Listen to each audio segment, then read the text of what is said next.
6 angkasawan New Shepard NS-31 termasuk bintang popular Katy Perry akhirnya berjaya menyelesaikan misi mereka ke angkasa pada Isnin pagi.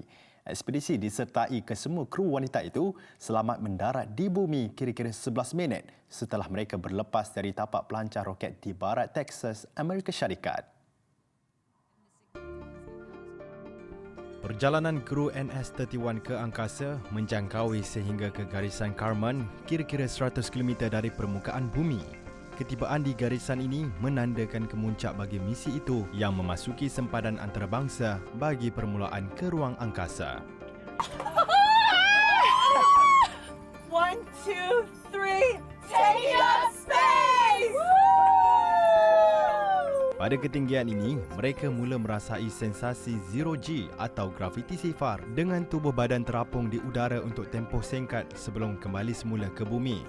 Kru juga kelihatan teruja apabila mereka dapat menyaksikan sendiri pemandangan menakjubkan permukaan bumi dan bulan dari ruang angkasa. Selain Perry, wartawan CBS News Gayle King dan Lauren Sanchez turut menyertai misi ini. 3 lagi kru ialah ahli astrofizik Aisha Bow, aktivis dan penyelidik bioastronautik Amanda Nguyen serta pengarah filem Carrie-Anne Flynn. Penerbangan NS-31 ke angkasa adalah dengan menaiki roket New Shepard yang dikendalikan syarikat aeroangkasa Amerika Blue Origin. Syarikat milik bilioner Jeff Bezos itu bagaimanapun tidak mendedahkan kos sebenar bagi satu tempat duduk di dalam roketnya itu. Namun, setiap penumpang diwajibkan membayar deposit $150,000 bagi membuat tempahan. Misi ini juga sebahagian daripada perancangan Bezos untuk memperkenalkan pelancongan angkasa.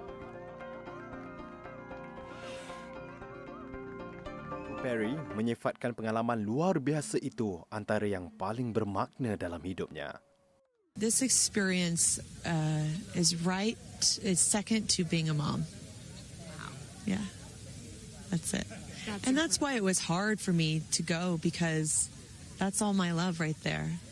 And I have to surrender and trust that the universe is going to take care of me and protect me, and also my family and my daughter, because like I am full up from being able to get that gift of being a mom, and to go to space is incredible, and I wanted to model courage and worthiness and fearlessness. Manakala wartawan Gayle King merasakan pengalaman itu mampu memberi keinsafan kepada manusia sejagat. It's oddly quiet when you get up there. It's really quiet and peaceful, and you look down at the planet and you think that's where we came from. And to me, it's such a reminder about how we need to do better, be better. Do better, be better.